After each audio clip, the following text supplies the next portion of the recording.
E aí, aqui é o Zangado e hoje vai não apenas jogar, e os games que eu te vou analisar hoje por completo, e não apenas isso, vai ter tanta, mas tanta informação nerd extra que isso é praticamente um vídeo de saga.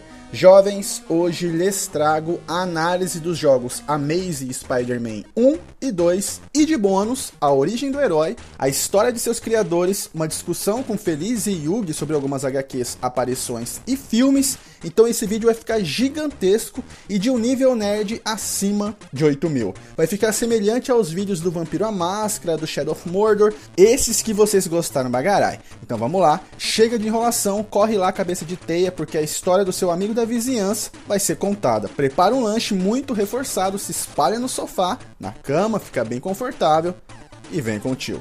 Antes de começar a falar do Homem-Aranha, eu vou fazer exatamente como no vídeo do Watchmen, onde eu contei a história do criador da HQ, o Lord Alan Moore. E a maioria de vocês sabem que o criador do Homem-Aranha foi nada mais, nada menos que o mito, a lenda, o fucking boss dos quadrinhos, Stan Lee. Stanley Martin Lieber, para os íntimos Stan Lee, nasceu em dezembro de 1922, é isso mesmo, jovens, ele já tem 92 anos de pura fodelância transante. Stan nasceu em Manhattan, Nova York, pertencente a uma família muito humilde. Seu pai era alfaiate e sua mãe dona de casa, moravam na região do Bronx, em um micro apartamento alugado. Stan tinha que dividir a sua cama com seu irmão mais novo por falta de espaço. Como muitos jovens daquela época, era necessário amadurecer cedo e ajudar a família. Stan sempre foi um excelente aluno com ótimas notas e adiantado. Era viciado em livros e tinha um sonho de se tornar escritor.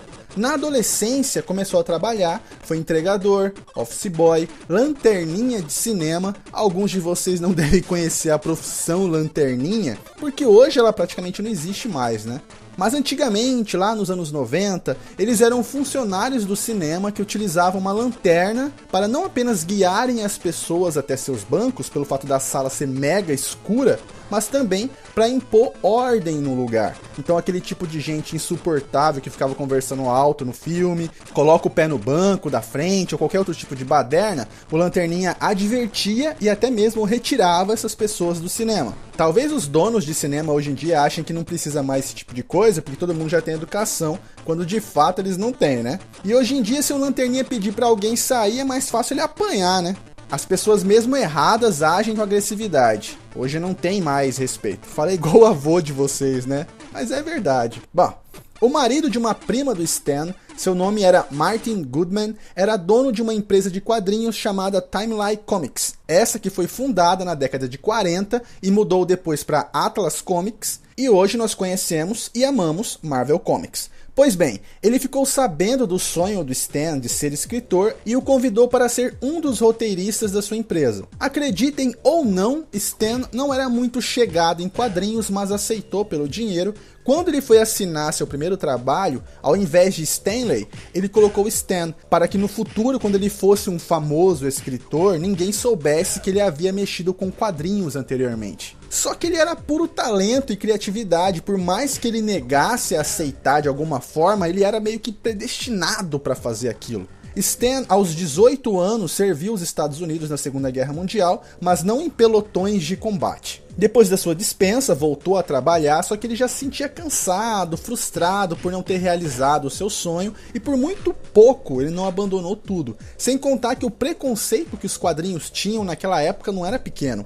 Políticos queriam censurar, proibir as vendas de quadrinhos alegando incentivo à violência, promiscuidade, enfim. Martin convenceu Stan a ficar. Ao invés de você reclamar do que você não conseguiu ainda, reconheça o que você já conquistou.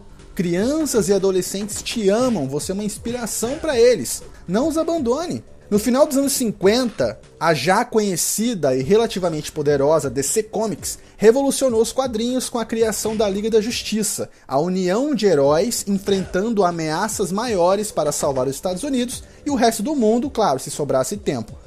A DC ficou ainda mais famosa e a Marvel precisava fazer alguma coisa. Foi quando Martin deu a Stan a responsabilidade de ir pro tudo ou nada criar uma legião de heróis novos. Stan ainda resmungava das suas conquistas, mas agora ele sairia de roteirista de personagens já criados para o criador mesmo, com total liberdade artística. Isso lhe deu um gás para ir em frente, porque agora ele já tinha 40 anos de idade. Stan então passou a analisar de perto os heróis da DC, o que eles tinham em comum. Além de muito poderosos, com exceção do Batman, eles não tinham muitos problemas reais. Eu vou falar sobre isso com o Feliz e o Yugi daqui a pouco. Então ele quis ir para um caminho onde o público, enquanto estivesse lendo, se projetasse e enxergasse uma possibilidade de também ser um herói. Problemas amorosos, familiares e financeiros seriam algo que seus heróis teriam, e isso foi um tiro absolutamente certeiro. Stan, fazendo parceria com outro mestre louva-a-Deus, Jack Kirby, criaram o Quarteto Fantástico em 1961, esses que foram super bem recebidos pelo público. Em 62, Stan, junto com Jack, criou o Homem-Formiga, Hulk e Thor, e junto com Steve Ditko, o Homem-Aranha, que é onde o tio queria chegar. Mas além desses, Stan ainda criou o Homem de Ferro, os X-Men, o Demolidor e muitos outros. As HQs tinham espaço para a carta dos fãs, com perguntas aos roteiristas e desenhistas. Isso era muito comum também, tá, jovens? Nas revistas, a Turma da Mônica tinha isso. Eu cheguei a mandar uma carta para o mestre Maurício de Souza quando eu era criança, mas ele nunca leu.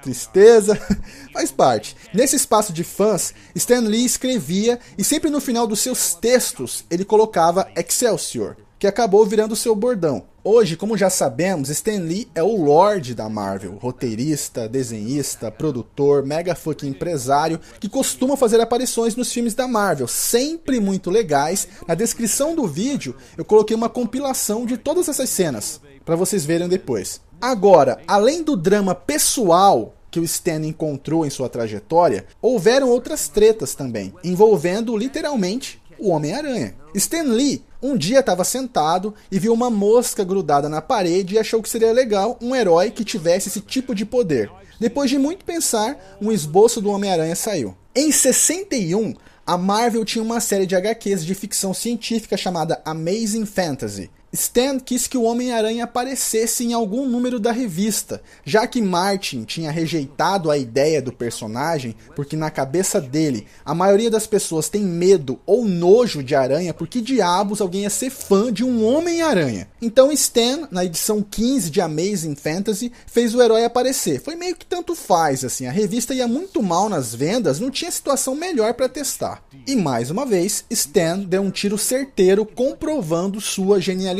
Um herói novo que morava com os tios, cheios de problemas amorosos e financeiros, não tinha como um adolescente não se projetar no seu lugar. Em 1963, o espetacular Homem-Aranha nasceu. Peter Parker, um nerd picado por uma aranha radioativa que ganhou superpoderes, morava com os tios, perdeu seu tio Ben assassinado por conta de sua imaturidade e passou a proteger Nova York de inúmeras ameaças. Spider-Man não apenas fez sucesso, como ele no decorrer dos anos se tornou o maior nome da Marvel. Sua popularidade era absurda. Mesmo aqueles que eram apaixonados pelos heróis da DC ainda tinham uma paixonite secreta pelo Homem-Aranha. Ele era o cara, e na minha opinião, ele ainda é o cara da Marvel, mesmo vivendo a época do Homem de Ferro agora. Agora eu vou falar algumas curiosidades sobre o herói.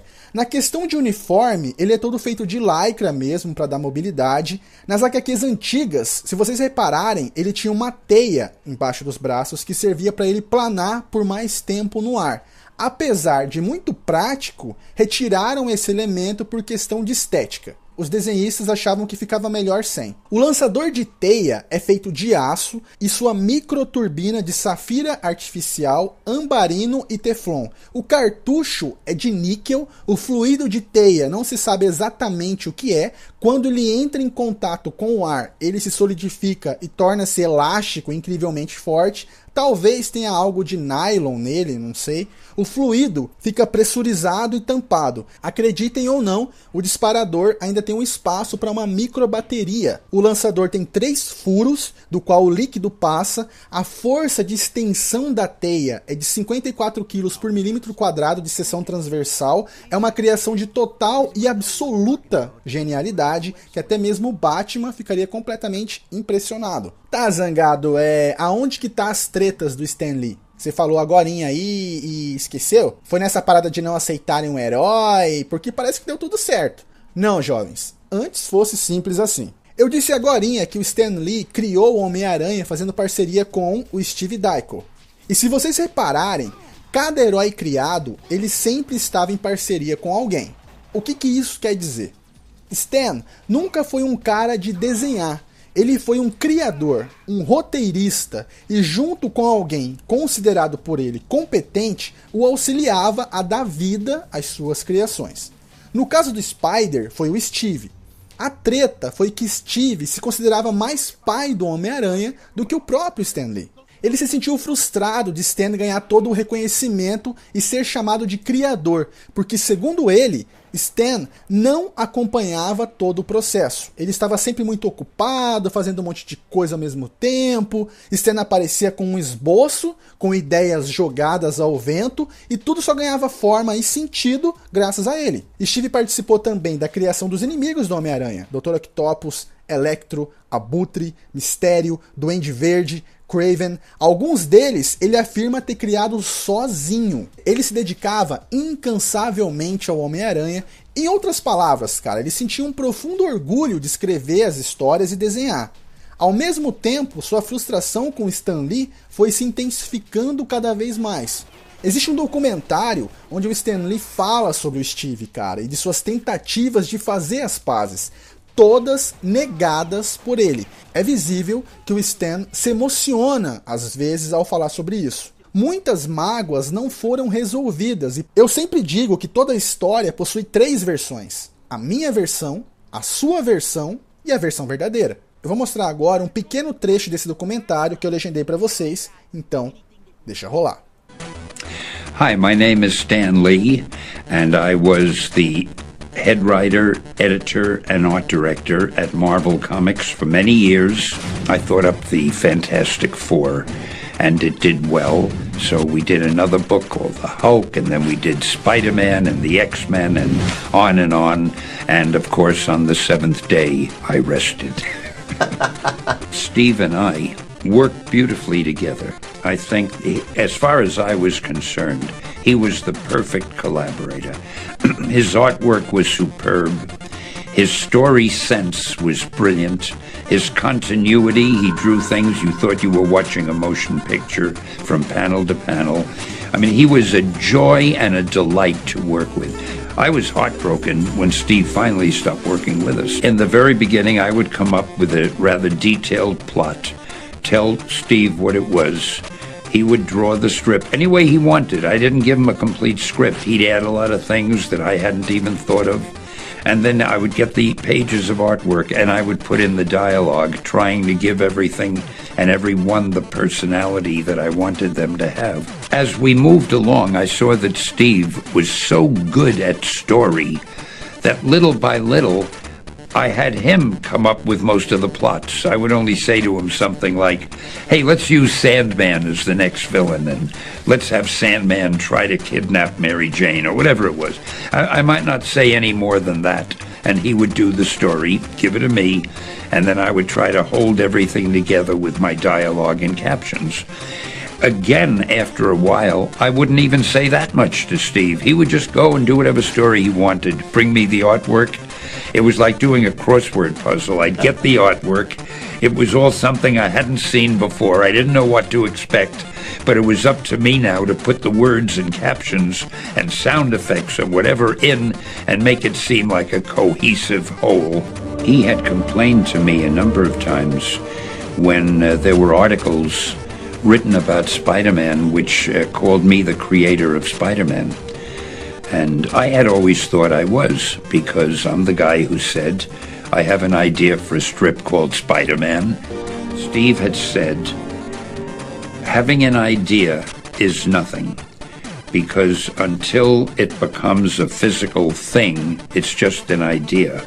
And he said it took him to draw the strip and to give it life, so to speak, or to make it actually something tangible. Otherwise, all I had was an idea. So I said to him, well, I think the person with the idea is the person who creates it. And he said no, because I drew it. Anyway, Steve definitely felt that he was the co-creator of Spider-Man. And that was really, after he said it, and I saw it meant a lot to him, that was fine with me. So I said, fine, I'll tell everybody you're the co-creator. That didn't quite satisfy him, so I sent him a letter. I put it in writing. To whom it may concern, this is to state that I consider Steve Ditko to be the co-creator of Spider-Man along with me. Something like that. And I sent it to him, and I said, you can show this to anybody you want to.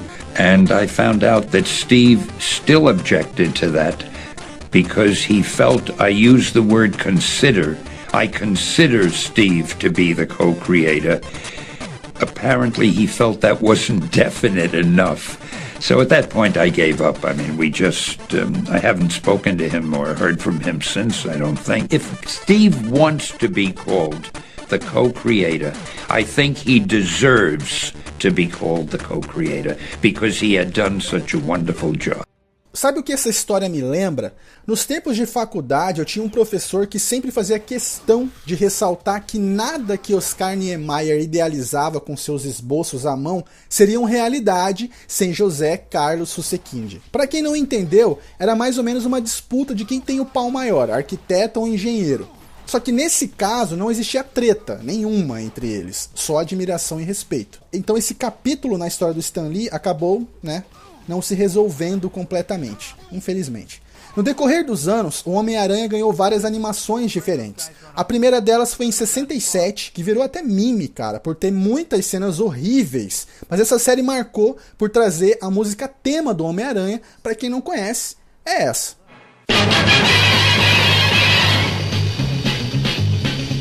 Spider-Man, Spider-Man, does whatever a spider can. Spins a web any size, catches thieves just like flies. Look out, here comes the Spider-Man. E também por ter belas cenas de luta, tipo essa.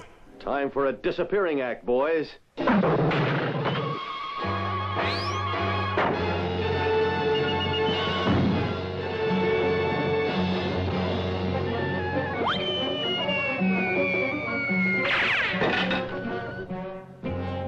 Ô, lutinha bonita, nossa senhora.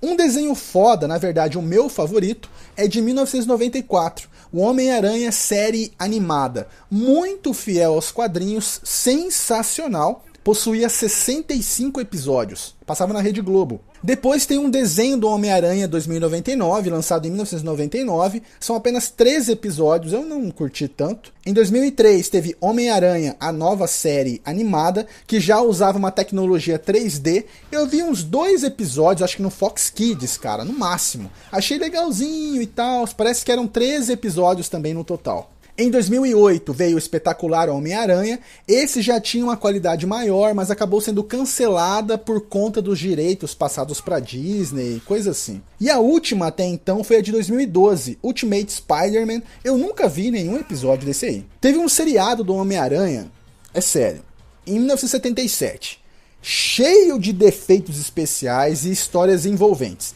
Ele subia nas paredes, cara, de um jeito assim, simplesmente incrível. Tô duvidando? Então deixa rolar.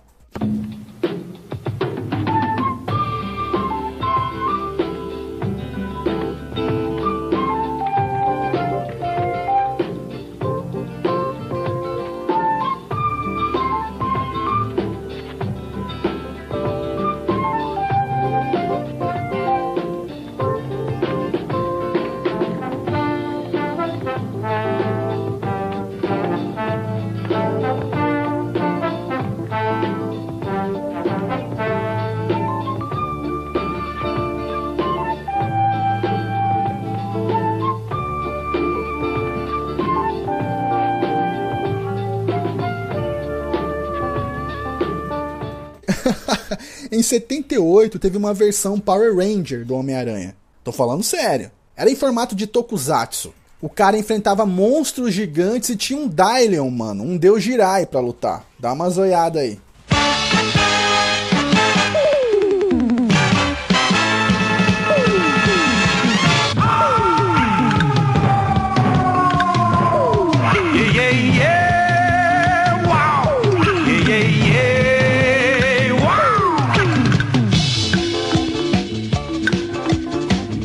夜の谷間の暗闇にキラリと光る光の目安らぎ捨ててすべてを捨てて悪を追って空かける Change the apart 君はなぜ君はなぜ戦い続けるのか命をかけて一筋に無敵の男スパイダーマン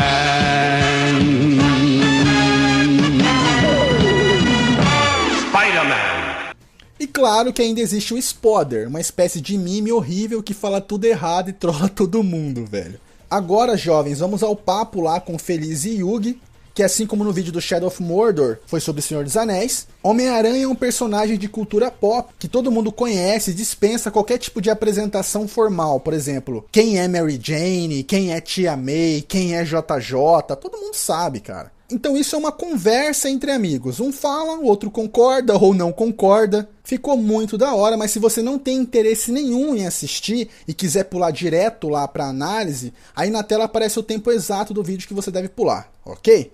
Quem estiver pulando, nos vemos daqui a pouco. E quem for continuar, deixa rolar. E eu tô aqui com o Feliz Yugi. E aí, Feliz? E aí? E aí, Yugi? Estamos aqui com a coleção, uma pequena, vasta coleção do Feliz pra gente discutir aqui. Ele vai apresentar algumas HQs, a gente vai conversar não só sobre as HQs, mas sobre os filmes também. E Feliz, quando é que você começou a acompanhar o Homem-Aranha pela primeira vez? Foi através daquele desenho animado que passava na Globo nos anos 90. O Yugi foi a mesma coisa, né, Yugi? Eu também. Você, obviamente, curtiu o herói e o que te motivou a comprar a primeira HQ? Qual HQ que era, você lembra? Eu não lembro qual que era. Acho que não estava acontecendo nenhum evento específico na época, mas foi no ano de 2002, pouco antes de estrear o filme. Eu vi que eles iam estrear o filme e eu queria começar a acompanhar os quadrinhos também. O Yugi, você não chegou a comprar nenhuma HQ, né? Você só emprestava, né? Um amigo meu emprestou uma vez, acho que eu cheguei a comprar alguma assim, mas foi muito pouco. Eu acompanhei uma saga que ela não é muito apreciada pelos fãs, que é a saga do Clone. Então eu logo desisti, assim. Pois é. Pouco de gibi, pouco de quadrinhos do Homem-Aranha que eu consumi, assim. A minha primeira HQ que eu comprei foi a do... eu tava com a minha mãe no mercado, daí eu vi uma imagem numa capa, assim, que tava o Homem-Aranha ajoelhado, numa chuva, com uma lápide escrita assim, a morte da Tia May. A Marvel é cheia de fazer essas capas dramáticas, assim. É pra chamar a atenção, né? Porque conseguiu. Eu fui e comprei. Eu comprei. Minha mãe comprou pra mim a HQ. O Homem-Aranha é dividido em vários universos e tudo mais. Naquele jogo mesmo, Shattered Dimensions, que o Feliz jogou também. Você chegou, Yugi, o Shattered Dimensions? Era um Homem-Aranha que tinha quatro versões de quatro universos. Era o Amazing, o Ultimate, o Noir e o 2099, que eles se intercalavam fazendo uma coisa em prol de um... Eu tenho esse jogo, comprei ele feliz, mas eu nunca joguei. É legal. Tá perdendo tempo, cara, é bem legal esse jogo. Tem 6 meses que eu não ligo no Xbox. Feliz, mostra aí umas HQs na ordem que você quiser. Na verdade, a primeira que você queria mostrar, Feliz... Não trouxe. Mas, eu não trouxe, infelizmente. Mas fala aí sobre ela. Foi acho que um dos momentos mais marcantes na vida do herói, né? Porque os fatos desse acontecimento, eles se refletem até os dias de hoje. Antes de você falar sobre essa saga, o que te fez gostar do herói, assim? É justamente ver esse tipo de crescimento do personagem, que a identidade secreta dele não está tão separada assim do que ele é na verdade, do que ele faz como herói. Porque a gente vê principalmente que o Superman, ele é uma pessoa e o Clark Kent é outra. O Batman, ele é uma pessoa... O Bruce Wayne é outra, mas o Homem-Aranha... Tony Stark é Tony Stark e é Tony Stark. É o Tony Stark, sim. O Homem-Aranha, assim, ele já não tem tanto essa divisão de quem ele é com a máscara e sem a máscara. Eu gosto de ver isso. Uma coisa que eu posso te falar é que quando ele era o Peter sem se transformar, ele era um rapaz tímido, que ele era introvertido e tudo mais. Ele ganhou confiança quando ele se transformou em Homem-Aranha, e ele reflete isso na vida paisana, assim, por dizer, né? Exatamente. Principalmente pelo mote que pauta a vida dele, que é a questão da responsabilidade. Então ele assumiu o manto do Homem-Aranha porque ele sentia que ele tinha que fazer alguma coisa com aquele poder. Ele usou para ganhar grana. Mas foi justamente com as perdas, com o crescimento da perda dele. Tipo, ele precisou sofrer uma perda para entender... Que foi a do Tio Ben, que todo mundo tá enjoado de saber já. Então, isso que eu gosto de ver no herói, que as dificuldades que ele enfrenta na vida dele são um combustível para a atuação dele como Homem-Aranha. Uma característica forte que a Marvel tem é dos seus heróis, eles não serem, assim, não em termos de força, né? Hulk, Thor, essas coisas, mas eles não serem tão super quanto os da DC. Porque os da DC, o Batman, ele, além de ser o foda dos fodas, é meu favorito. Mas como o Bruce, ele é foda também. Sim, então. Sabe? Ele tem o drama de se isolar, de não ter poder construir família, de ser órfão e tudo mais. Mas ele não tem uma diversidade como o Homem-Aranha tem, tipo, de pagar conta, velho. Tipo assim, não tem dinheiro pra comprar. Ele precisa trabalhar duro pra pagar conta, ele leva calote. A paixonite pela Mary Jane demorou pra acontecer. Ele admirou ela por muito tempo. Ele tem todos esses dramas que a gente enfrenta. Eu acho legal essa proximidade que a gente tem do herói. Eu ia chegar nesse ponto. Com ele acontece como na vida real, né? Porque geralmente em ficção o personagem tem um estalo, poxa, ela poderia ter morrido por minha causa. O Homem-Aranha é tão azarado que não, ele tem os estalos, pô, meu tio morreu por minha causa, depois, pô, minha namorada morreu por minha causa. Sim. Então tudo acontece muito no tranco, a realidade não dá trégua pra ele. Ele é criado pelos tios, já começa por aí. E perde o tio dele quando ele justamente ganha a maior dádiva, ou karma, o cara como quiser, da vida dele. Ele perde o tio, depois... Acreditando que a culpa é dele. Acreditando que a culpa é dele. Você acredita que a culpa é dele? Eu acredito que é, cara. Sim. Cara, sim. Eu acredito que é consequência de uma irresponsabilidade dele, mas é uma... Eu não culpo ele porque ele é adolescente. Então, adolescente, né? A gente comete erro um atrás do outro. Eu não digo a culpa dele, mas não há como ele não tomar como culpa dele. Sim, qualquer um no lugar dele abraçaria essa culpa e teria um 180 graus na vida. E a maneira com que ele peitou isso foi extraordinário. Porque qualquer pessoa iria caçar o cara, iria matar o cara se fez isso com o tio dele. Ele teve um mínimo de já na adolescência, de conseguir ter... Assim, é destino, é caráter, é coração de não Porque ter... ele não era vingativo. Ele usa muito na atuação dele como herói, ele usa a carga emocional que ele trouxe já com a criação dos tios. O tio Ben foi um exemplo de caráter pra ele. A criação que ele teve com o tio Ben e com a tia May pautaram muitas das ações dele no futuro, como herói também. E principalmente a questão do mote da responsabilidade. A primeira saga que o Feliz quer ressaltar, que ele diz que é uma coisa que ajudou a construir o caráter do Peter Parker, foi a morte da Gwen. Spoiler! Meu Deus. Mas pra quem não sabe, a Gwen A Gwen não adianta, cara. É um karma. Onde ela tá, o destino dela é um só. O destino dela é morrer. É triste porque a Gwen é uma personagem muito querida no universo do Homem-Aranha. Muita gente até hoje prefere a Gwen do que a Mary Jane. Você prefere qual? A Gwen. Sério? Sério. Por quê? Isso eu fui ver depois. Antes eu conhecia mais a relação do Peter com a Mary Jane, porque quando eu comecei a acompanhar as HQs, a Gwen já tinha morrido, e no filme do Sam Raimi ele trouxe a Gwen só depois, ele começou a relação dele com a Mary Jane. Só que a relação dele com a Gwen é mais ou menos parecida com a dele nesses novos filmes do Homem-Aranha. Com aqueles dramas adolescentes, assim, de fica e não fica e tudo mais. Porque a Gwen ela tinha uma personalidade forte. Igual foi retratado pela Emma Stone. Entendi. E eu gostei muito dessa relação, por isso que eu acho que eu sou Team Gwen. E você, Yuri, você prefere a Gwen ou a Mary? Eu não tenho muita referência, né? Porque a referência que eu tenho do filme da primeira trilogia, há muitos traços da Gwen na Mary Jane do Sam Raimi. Então é complicado, porque, por exemplo, até aquela cena em que a Mary Jane no filme é lançada da ponte pelo Duende Verde é inspirada na morte da Gwen. Então é difícil, porque eu conheci a Mary Jane que não é a pura da HQ, né? Então acabo...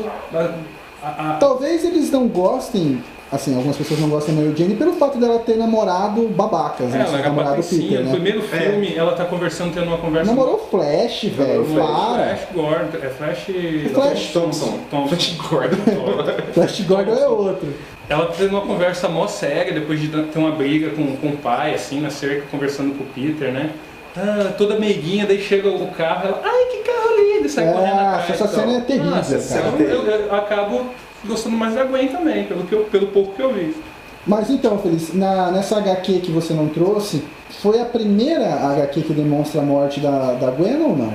É a primeira vez que ela morre. Sim, a primeira de várias. A primeira depois ela morreu várias vezes, né, cara? Uhum. Mas foi a primeira morte dela mesmo. E chocou bastante os fãs. Putz, tava todo mundo torcendo por um final feliz entre os dois. E... acharam que ela ia ser... Na verdade, ela é uma das namoradas fixas. O problema é que ela morre. E aí sempre vem a Mary depois. Tem até um universo que as duas estão ao mesmo tempo, né? É o universo Ultimate. O que acontece na história? Quem que é o culpado pelo... O culpado é o Duende Verde. É o Duende Verde. E marcou bastante porque o Homem-Aranha ele ficou muito abalado e ele perdeu o controle na luta com o Duende depois. Uhum. Que o Homem-Aranha, então, ele foi tomado por uma raiva muito grande e ele lutou com o Duende e essa luta terminou com a morte do Duende. Só que não foi exatamente culpa dele, foi bem igual aquela cena do filme do Sam Raimi, que o Duende tinha preparado uma armadilha para ele e o Homem-Aranha, como ele tem o sentido de aranha, ele conseguiu desviar do jato, só que daí o jato empalou o Duende e o Duende morreu. Essa cena, então, ela foi inspirada nessa... Ela foi inspirada nessa saga do Duende.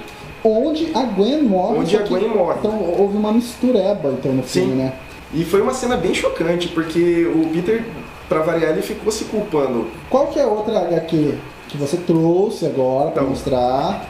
Também tem a ver, no caso, com a morte da Gwen, que também abalou com o psicológico do Peter, que foi quando foi a primeira saga da clonagem. Ixi, Maria. Da década de 70. Então, nessa época a gente não tinha o vereador nem nada. Então, não se discutia tanto clonagem.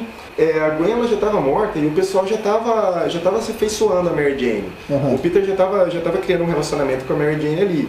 E daí do nada... Ele falou assim, ele tava criando um relacionamento com a Mary Jane. Uhum. Então, aí ele já tava criando um relacionamento com a Mary Jane e os leitores já estavam se afeiçoando a ela. E daí, de repente, do nada, absolutamente do nada, a Gwen aparece viva na frente dele. Ela era um clone, só que ele não sabia. Daí depois ele ficou sabendo que o Chacal, que ele era obcecado pela Gwen, que Chacal é um dos vilões do Homem-Aranha. Que é um dos vilões do Homem-Aranha, ele trabalhava com a Gwen, daí ele conseguiu amostras de tecido e clonou ela. E ele queria, destruir o Homem-Aranha psicologicamente, porque o Chacal também culpava o Homem-Aranha pela morte da Gwen. E daí ele armou uma situação em que ele clonou o Peter também, com os poderes do Homem-Aranha inclusive, e colocou um para enfrentar o outro em um estádio. Um teria que matar o outro, e se eles não fizessem isso, uma bomba ia explodir e os dois iam acabar morrendo de qualquer jeito. O desfecho foi qual? Porque isso vai ser importante pra gente quando a gente for falar da outra saga da clonagem. Tá. O estádio explodiu e só um dos Homem-Aranha sobreviveu.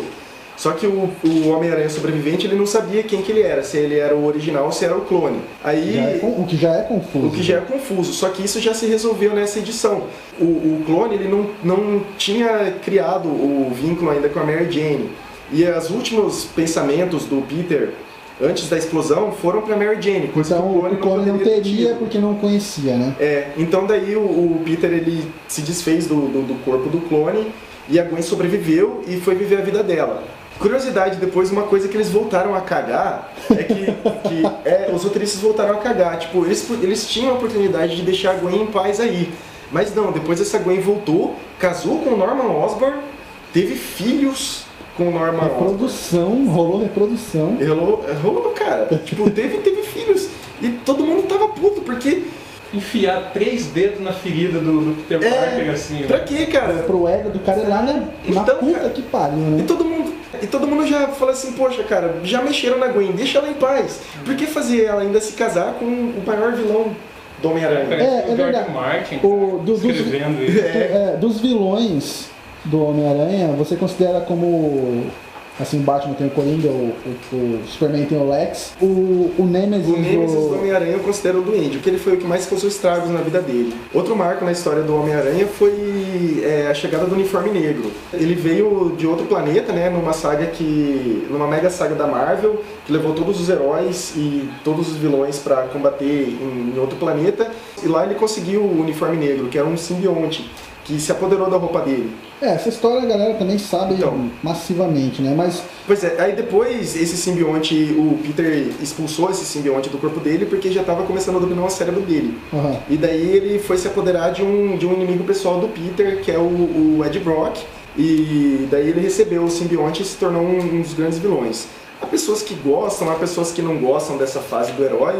Ele é um vilão recente, né? O próprio diretor mesmo dos primeiros filmes do Homem-Aranha não simpatizava muito. Ele não simpatizava muito porque eu acho que ele não enxergava a mesma motivação nele que ele via, por exemplo, no Duende Verde ou no Dr. Octopus.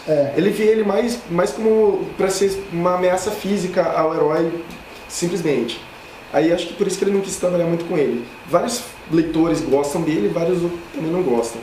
Eu particularmente não sou muito fã, porque foi numa época de muitos excessos dos quadrinhos, justamente na década de 90, que os desenhos eles eram muito exagerados, muitas vezes as histórias não eram bem trabalhadas para ficar tudo numa coisa mais visual do que realmente interessante e cativante. Então era uma coisa de porrada, você fala, porradaria comendo e a história de lado. E a história às vezes fica meio de lado. E, inclusive a gente via isso no desenho também. O Todd McFarlane, tem outro arco dele aqui, ele que criou o Venom e ele que assumiu as primeiras histórias dele e algumas histórias do Homem-Aranha. Ele fez bastante sucesso porque ele querendo ou não, ele deu uma dinamicidade assim, que o herói merecia. Muitos se influenciaram nesse modo cinematográfico dele de escrever as histórias e desenhar. Usava ângulos ousados e ele criava os quadrinhos numa disposição até então diferente. Isso é uma coisa legal. Só que muitas vezes ele desrespeitava proporções anatômicas, mas ele sabia contar a história de uma forma interessante. Do Venom se originou o Carnificina em seguida. Sim, O Carnificina, eu não gosto muito do vilão porque ele é uma coisa meio cerebral, cara. Ele simplesmente é um cara que é obcecado por matar e recebeu o simbionte. Ele foi tão assim, não conseguiu muito destaque que ele acabou virando um animal praticamente. No início ele falava, hoje parece um cachorro com roupa, ele só fica grunhindo e... Eles trouxeram bastante essa versão do Carnificina na versão Ultimate. Que ele não era, o simbionte ele era independente, ele não tomava um ser humano. Entendi. Mas não dá pra gente falar só das partes boas, né? Além da saga do clone, também teve outros momentos que foram meio tristes na carreira do herói, e esse aqui é um deles. Que foi quando o autor J. Michael Straczynski assumiu os roteiros. Isso no começo dos anos 2000. É legal que ele fez uma parceria com o John Romita Jr., que é um dos desenhistas que eu mais gosto, do Homem-Aranha. Ele tirou toda aquela questão mais do lado científico, todo aquele viés científico do Homem-Aranha e quis trazer uma abordagem mais mitológica. E nada contra essa visão dele, só que ele usou isso muito bem no Thor, principalmente. Só que não combinou muito com o Homem-Aranha. Daí ele tirou aquela questão de ciência e colocou mais uma questão de misticismo, incluiu um conceito de totens, que ele reparou que os vilões do Homem-Aranha tinham ligações com animais, tipo o Abutre, o Escorpião, o Dr. Octopus, o Lagarto. Então, o Lagarto e o Homem-Aranha também, com a aranha no caso. E ele quis dar uma transcendentalidade pra tudo isso aí. E ficou uma coisa meio perdida. Homem-Aranha do Zodíaco. Pois é. Ficou uma coisa meio transcendental e não ficou muito legal. Mas ele continuou por muitos anos com os roteiros do Homem-Aranha. E ele trabalhou em algumas outras sagas controversas, que foi aquela One More Day, Um Dia Mais aqui no Brasil, que foi quando o Homem-Aranha, para salvar a Tia May, que estava entre a vida e a morte, ele fez um pacto com o Mephisto, com o vilão Mephisto, que é como se fosse a versão, a versão Marvel do Capiroto. Cedeu todas as memórias que ele tinha com a Mary Jane para poder salvar a vida dela. E, cara, isso não fez muito sentido, porque depois eles ainda retomaram o arco e ninguém sabia muito onde que a história tinha parado, o que tinha acontecido e o que aconteceu com todos aqueles anos que ele perdeu. O Yugi tinha falado que esse tipo de coisa acontece porque, Yugi, você falou que me lembra de novela. Porque o autor o roteirista começa a trabalhar, né, sem saber onde ele vai chegar ainda. E aí, às vezes tem um ponto positivo que tem o feedback do público e isso dá ideia até pro próprio roteirista. Mas às vezes ele se perde. E aí acaba que acontece o que aconteceu com Lost, me perdoem os fãs. Chega no final, não consegue juntar todas as peças e fica um monte de buraco, um monte de furo de roteiro, que prejudica a história. Nesse caso do One More Day, foi feita toda uma reunião ainda, porque na época eles queriam desamarrar toda a cronologia que o Homem-Aranha tinha antes. Que ele tinha revelado a identidade dele. Ele já tinha revelado a identidade dele em Guerra Civil. E eles não queriam mais o Homem-Aranha casado. Só que eles também não queriam fazer o Homem-Aranha se divorciar da Mary Jane, porque o público americano ele é bem conservador quanto a isso. Eles queriam trazer o Homem-Aranha daí para uma nova realidade, né? Rejuvenescer o herói, só que ele já tinha toda uma carga antes. Entendi. Então eles tinham que corrigir o problema dele ter revelado a identidade e ter casado. Aí, melhor que divorciar. Fazer um pacto com o fazer um pacto com o demônio. Cacete! Pois é. Só que porque eu acho que eles não sacaram isso, porque talvez eles não enxergassem o Mephisto como o diabo da Marvel. E isso que cara. Eu lembro que, cara, eu acompanhava os fóruns nessa época e não existia uma pessoa que achava isso uma boa ideia. Não tinha um lance da filha? Tinha. Uma das grandes cagadas da saga do Clone é que o Peter, depois ele, sem os poderes dele, sem atuar como Homem-Aranha, ele pôde levar uma vida normal com a esposa Mary Jane. E a Mary Jane estava grávida na época. Verdade. Quando ela foi ter a filha dele, eles já sabiam que era uma filha e já sabiam que ia chamar ela de May, em homenagem à Tia May, que estava morta. O Duende Verde, que era o grande arquiteto por trás da saga da clonagem, roubou a filha deles. E depois quase ninguém mais lembrou dela, cara. Mas ela foi citada, não foi, Yugi, mais uma vez? O que acontece é que se ele fez um pacto para acabar com todas as lembranças do casamento com a Mary Jane, essa filha ia ficar esquecida. É uma desculpa para a filha dele que eles não mencionavam. Uma bosta isso. Tem essa aqui também. Depois que o Stan Lee deixou os roteiros das revistas regulares do Homem-Aranha, ele voltou na parceria dele com o John Romita, que é o pai do John Romita Jr., para trabalhar em tiras de jornal. Historinhas de jornal, além de ter esse modelo preto e branco, elas são mais normalmente curtas e sem muita pretensão. A história começa e termina sabe aquelas HQs que você compra e a história tem a apresentação do tema e o desfecho na mesma HQ, entendeu? Às vezes super na mesma tira. Na verdade é da mesma forma que o Bill Walterson contava aquelas histórias dele no Calvin e Haroldo. As tiras elas funcionam independentemente, só que elas todas são parte de uma história maior. Tá. E o Stan Lee ele usou essa mesma dinâmica aqui. Então, assim, por mais que as histórias elas fossem um pouco mais despretensiosas, eu gostei bastante. Esse arco é uma edição especial de várias histórias? Isso que você tá mostrando? De várias histórias. A Panini, ela encadernou as tiras e lançou. Tem vários vilões que o Homem-Aranha enfrenta. Ele enfrenta o Kraven, ele enfrenta o Rei do Crime, o Lagarto. São histórias bem bacanas. Outra virada na vida do herói foi quando ele começou a fazer parte dos Vingadores. Que foi uma grande emoção. Pois foi uma grande emoção. Assim, o Homem-Aranha ele sempre trabalhava sozinho antes. Volta e meia ele fazia participações com outros heróis. Quando ele entrou para os Vingadores foi uma quebra da forma de trabalhar dele, porque até então ele também teria que evoluir, porque ele estava enfrentando ameaças muito maiores. Antes ele enfrentava ameaças que não tinham potencial para destruir o mundo como os Vingadores. Eram vilões que traziam mal para a cidade, então, mais para a cidade Nova e para a vida pessoal dele. E eram equivalentes a ele também, né? Exato. Eu gostei bastante da fase dele nos Vingadores. O Yugi até disse que a presença dele nos Vingadores humanizava os Vingadores? Humanizava um pouco o grupo, né? Porque ele era, vamos dizer assim, o humano, né? O Peba, que entrou na super equipe e ele ficava lembrando disso o tempo todo, né? Ele tietava, né? Ele tietava o Peter, o Tony Stark, o Capitão América, então Inclusive, essa tietagem do Tony Stark foi muito importante, porque o Tony Stark depois ele acolheu o Peter. Ele passou a ajudar, ele criou um uniforme para ele, que é esse aqui, que ficou conhecido como Aranha de Ferro. Era bacana, assim, que a Marvel é esperta, né? Você cria uma equipe de super seres, e aí você coloca um herói como o Homem-Aranha, que é bem próximo do público.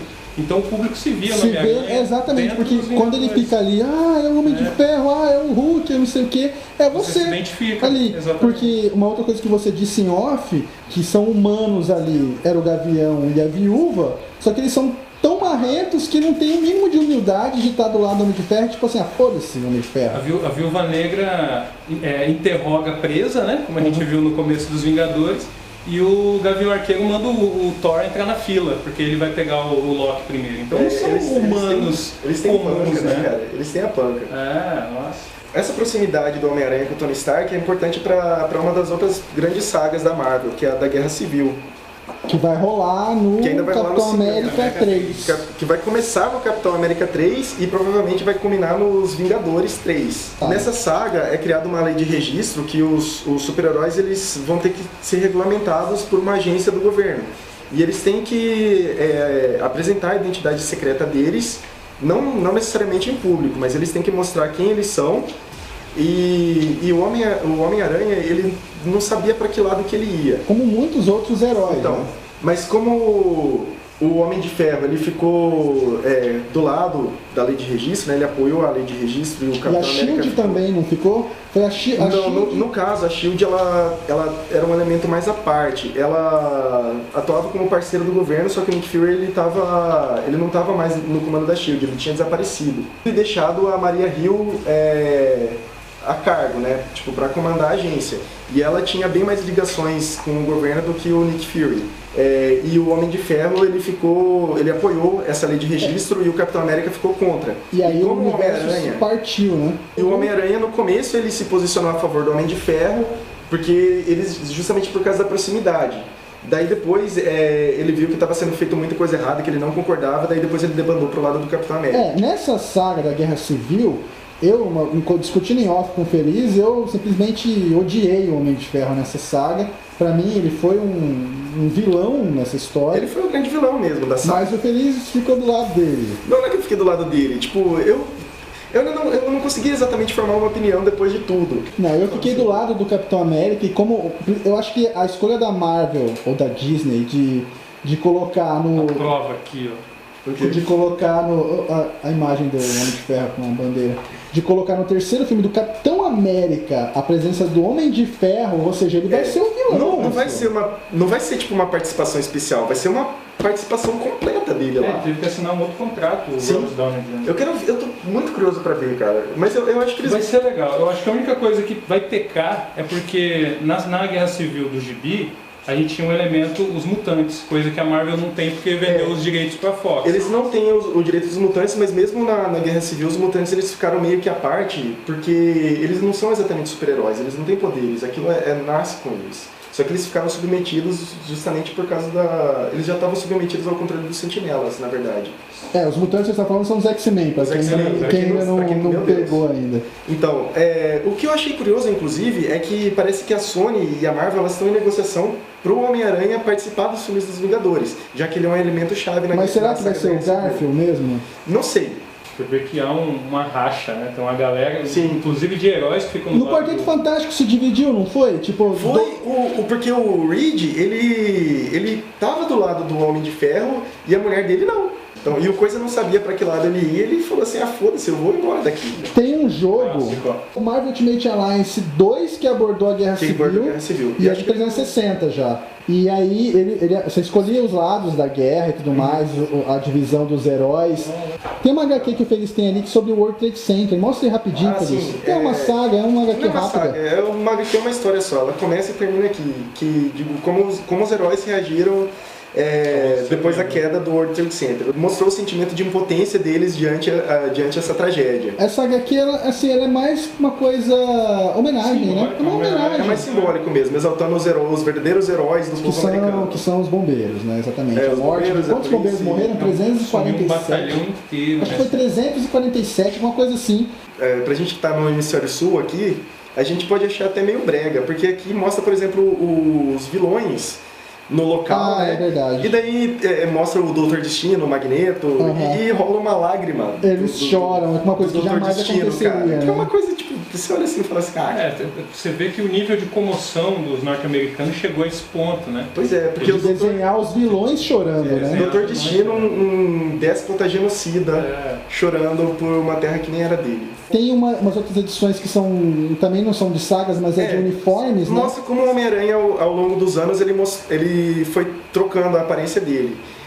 Às vezes durou uma edição só, por exemplo, quando teve uma edição que ele usou uma armadura, uma roupa de ferro, totalmente não prática, só para ele repelir balas. Sinto que ele podia desviar, né? Pois tem essa versão aqui, que era para ser stealth, mas com essas linhas de neon, eu não sei como seria. Não rolou muito. Tem também essa capa aqui que durante o lançamento do Tron 2 a Marvel fez várias capas comemorativas dos heróis dele, essa aqui é do Homem-Aranha. Mas ele não chega a usar esse uniforme? Não, ele é só na capa, né? A história não tem ilusão nisso. Tá. Esse uniforme aqui, que é branco e preto, que ele usou durante as participações mais recentes dele com o Quarteto Fantástico, depois da morte do Tocha Humana. Você falou que quando o Tocha morreu, o Quarteto ficou contratando vários estagiários. O Homem-Aranha acabou... O Homem-Aranha foi um deles. Dá pra ver aqui na história mesmo que ele não gostou do uniforme, né? Tem também a versão Ultimate do herói. A Ultimate é a versão Team. É uma versão mais moderna, porque no começo dos anos 2000 a Marvel quis criar um universo à parte dos heróis. A continuidade normal já estava toda amarrada, né? E eles queriam criar novas histórias, só que eles não tinham muita liberdade por conta disso. Daí eles criaram um outro universo com novas interpretações dos heróis. Nessa, o Homem-Aranha estava no começo da carreira ainda, acho que ele tinha uns 15 ou 16 anos. Ele era muito novo. Tem um jogo do PlayStation 2 que o Feliz considera como o melhor. Que é o meu favorito. Inclusive, o desenhista dele é o mesmo cara que desenhava as histórias, que é o Mark Bagley. Ele tem uma parceria bem longeva com o roteirista, que é o Brian Michael Bendis. Tipo, eles conseguiram quebrar o recorde de parcerias antes, que era do Stan Lee com o John Romita no Quarteto Fantástico, que duraram 100 edições. 100 edições, você imagina quantos anos dá isso? Pois e o Mark Bagley com o Brian Michael Bendis durou 110 edições no Ultimate. O que te faz pensar que essa versão Ultimate é melhor que a Amazing? Que pra mim é o melhor. Ai, é melhor. É sim, você fala que é melhor sim. É a minha favorita. Sim. Não é questão de fanboy, mas é a minha favorita. Eu não sei, a linguagem jovial do Peter era muito interessante. O Peter ele é um pouco mais irresponsável com a questão da identidade secreta dele. Eles tentam fazer uma abordagem um pouco mais realista. E várias pessoas acabam descobrindo a identidade secreta dele de uma forma ou outra, que é uma coisa que ele sempre foi cautelosa no Então universo. Não seria isso que acontece nos filmes do Garfield, quando é aqueles vacilos que ele dá, que fica mostrando o rosto o tempo inteiro? Eu acho que aqueles vacilos são um pouco mais inspirados nisso, só que... Putz, cara... No primeiro filme ele vacilou 3 vezes no filme, deixando o povo ver a cara dele. Então seria isso... Então realmente isso que você está falando seria da imaturidade e da inexperiência dele como herói ainda, de deixar o rosto dele aparecer o tempo inteiro. É verdade. Essa fase Ultimate é a mesma dos Supremos, não? É a mesma continuidade, tipo, a mesma linha temporal dos Supremos. É aquela coisa, né, que eles tentaram trazer as histórias da Marvel para os anos 2000. Para os anos 2000, uma coisa mais nova e um pouco mais realista também. Porque você vai ver assim, os Supremos, apesar de ser toda aquela grandiosidade, eles têm mais um pé na realidade do que os Vingadores mesmo. Sim. E eles quiseram trazer isso também, tipo, um adolescente lidando com uma responsabilidade dessa, ele vai fazer muita cagada. Grandes poderes. Grandes cagadas. Você chegou a acompanhar alguma coisa do Noir ou do 2099? 2099 bem pouco. Tem essa edição. 2099 não é o Homem-Aranha, só pra deixar bem claro. Porque a história se passa no ano de 2099 e o Peter Parker já tá morto. Há bastante tempo. O Homem-Aranha ele é um jovem chamado Miguel O'Hara. Nome de... Latino, tipo primo do Hector Bonilha. A personalidade dele é semelhante à do Peter. Porque ele é engraçadinho também, não é? Então, muita coisa no universo está dominado pelas indústrias Alchemax. Aí as histórias são pautadas através disso.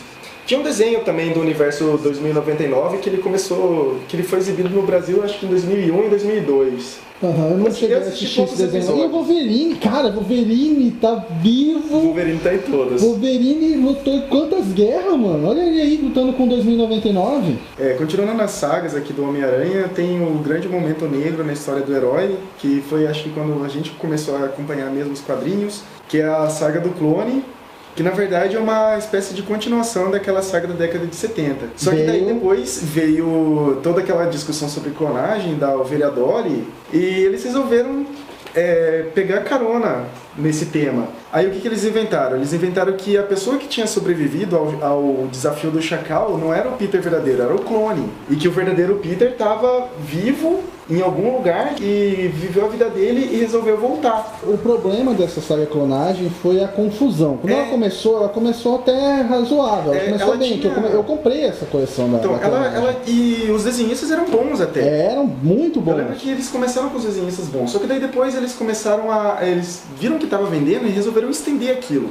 E daí começou a fazer um monte Começou a confusão, que foi o que o Yugi falou, que eles começam a escrever e não sabem como vai acabar. E não sabem como terminam. Teve o Kane, que daí era um clone defeituoso do Chacal, que sobreviveu de alguma forma, e o objetivo queria dele era matar o Peter. Por matar. O Ben Reilly era o Aranha Escarlate, mas o Aranha Escarlate teve uma popularidade. Ele teve uma certa popularidade, só que daí o Peter começou a perder os poderes, como Nova York não podia ficar sem o Homem-Aranha, daí o Aranha Escarlate assumiu o manto do Homem-Aranha. Você tem a HQ aí que ele tá, quando o Ben Reilly assumiu o papel do Homem-Aranha... Essa aqui eu não tenho. Ele, além de mudar a cor do cabelo e tudo mais, ele criou um novo uniforme. É esse uniforme aqui, não é? Teve uma ou outra aventura e daí eles deram um final mais bizarro ainda pro Ben Reilly. Não, o pior de tudo é que, pra estender a série, eles resolveram colocar uns enigmas, como essa capa aqui, que ficou marcante e como uma das mais odiadas da história do clone. Que aquele corpo que o Peter depositou na fábrica, nos anos 70, supostamente era do Ben Reilly, que sobreviveu e voltou. Só que não, eles fizeram o Peter voltar para a fábrica e vi que o corpo ainda estava lá. Então o Ben Reilly foi um novo clone mesmo e o antigo morreu mesmo. E não, ninguém sabia quem que era, de onde que tinha surgido aquele clone, porque o Ben ele sabia que ele tinha saído da fábrica, ele tinha levantado da fábrica e foi embora. Tipo um monte de bagunça. Falaram que o Ben era o verdadeiro, que o Peter era falso. Que foi isso que o Chacal disse no começo da saga, quando ele voltou, quando o clone que sobreviveu voltou.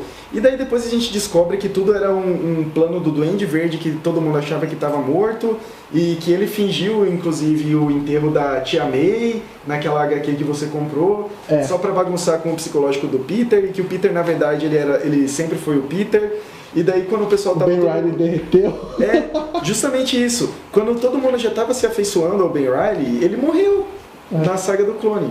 Ou seja, eles ficaram 2 anos nessa palhaçada, até perceber que isso era uma cagada. Na época a Marvel estava bastante em crise e como eu acho que imagino que essa saga estava vendendo, eles deram um jeito de estender, só por causa do mistério. Eu lembro que a revista era assim, era o Homem-Aranha e a Teia do Aranha. Uma era a sequência da outra. E aqui na minha cidade, aqui na nossa cidade, só vendia o Homem-Aranha, não vendia a Teia do Aranha. Tipo, eu tinha que ler um gibi e pular velho. Porque eles continuavam às vezes uma história na outra revista. E aí eu tinha que pular um. Falei, nossa mesmo, cara, que maravilha que é.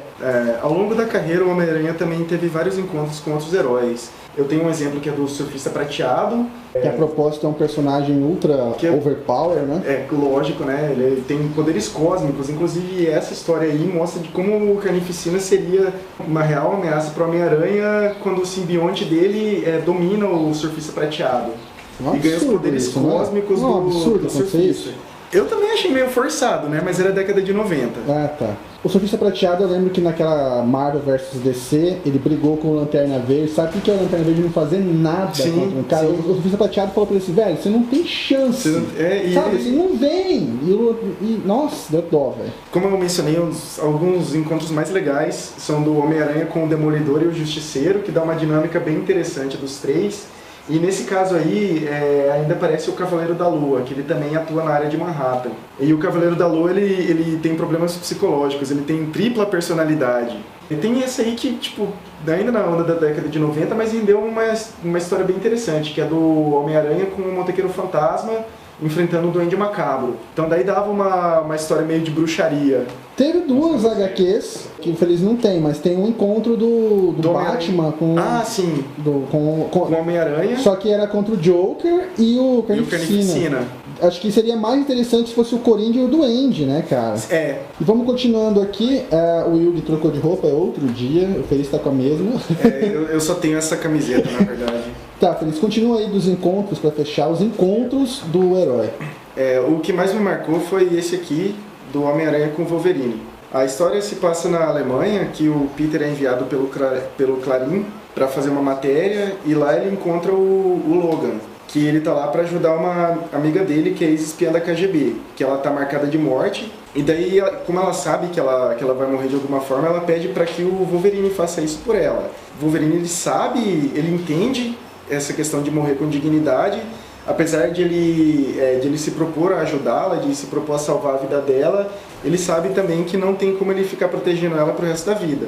Cabe a ele a árdua tarefa de dar cabo da vida dela. O que é esquisito, né? Assim, o Wolverine, eu sei que ele entende, mas ele vai matar alguém, cara. Acho que é pelo nosso ponto de vista, né? Talvez a gente não esteja acostumado com isso. Porque se ela caísse na mão da KGB... Então eles iam torturar ela. Sabe lá o que ia fazer com ela. Ia ser bem pior. Aí, tudo bem, vamos, continua. Ele promete dar um fim digno à vida dela.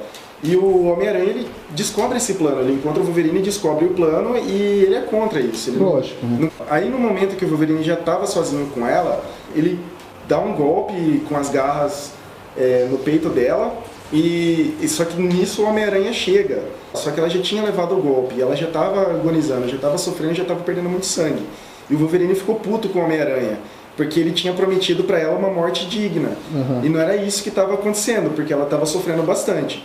Aí na luta chega um helicóptero e a luta é interrompida. E daí a Charlie, que é o nome da espiã, ela chega sorrateiramente no Homem-Aranha, aproveitando que ele estava na adrenalina da batalha. E daí o Homem-Aranha, achando que era o Wolverine, dá um soco nela e ela morre. Tipo, é muito estranho, assim, é uma cena bem chocante. Porque você não está acostumado com a ideia do Homem-Aranha tirar uma vida. E é o que acontece. E ele dá um soco que censuraram, assim, né? Porque ele ia ter arrancado a cabeça do menino. Ele tava na pilha da batalha. E ele achava que era o Wolverine. Ele sabe que o Wolverine aguenta o soco dele. E aquilo ficou perseguindo a cabeça do herói por bastante tempo. Tanto que eles ficaram repetindo a cena várias vezes. É uma história que eu gostei bastante, assim, apesar de ter me chocado. No universo da Marvel, depois eu não ouvi mais falar dessa cena. Eu gostei bastante desse encontro, pra falar a verdade. A história ficou bem escrita também, eu gostei dos desenhos e tudo mais. Então, na linha Ultimate da Marvel, o Homem-Aranha não é mais o Peter Parker, ele mudou. Agora ele é o Miles Morales, que é um filho de um negro e uma mulher de descendência latina.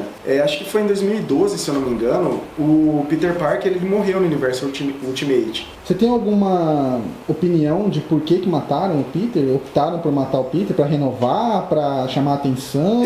Eu não sei, eu acho que foi por questão de vendas mesmo. Ainda tinha algumas situações que estavam pendentes de ser resolvida e já mataram ele. E a HQ, como ele morreu no Ultimate, ele morreu teen, né? Adolescente. Ele morreu ainda adolescente. Deve ter sido terrível. Não, a cena da morte dele foi bem triste, foi bem chocante. Ele morreu na frente da casa dele, na frente da tia May e da Gwen. Cruzes. Que o Sexteto Sinistro eles já tinham identificado quem que era e foram atrás do Peter lá. E ele já tinha levado um tiro antes, porque estava acontecendo outra saga ainda nos Supremos, que ele levou um tiro pelo Capitão América. Nossa. O Capitão América ia levar uma bala e o Peter ele se jogou na frente. E daí ele já estava fraco e o Sexteto chegou na frente, lá na casa dele, encurralou ele e ele não teve jeito, ele não resistiu e morreu. Aí a despedida dele foi bem emocionante. Eu li ainda ali em Ultimate nessa época, que o John ele já tinha descoberto a identidade dele e ele já tinha também mudado a opinião dele sobre o Homem-Aranha, porque antes ele só arregaçava no jornal. Só que daí depois de ter salvado várias vezes a vida do John, ele decidiu abandonar a raiva e a perseguição. E daí ele fez um editorial todo no Clarim e teve um capítulo inteiro do Homem-Aranha que foi só sobre esse editorial.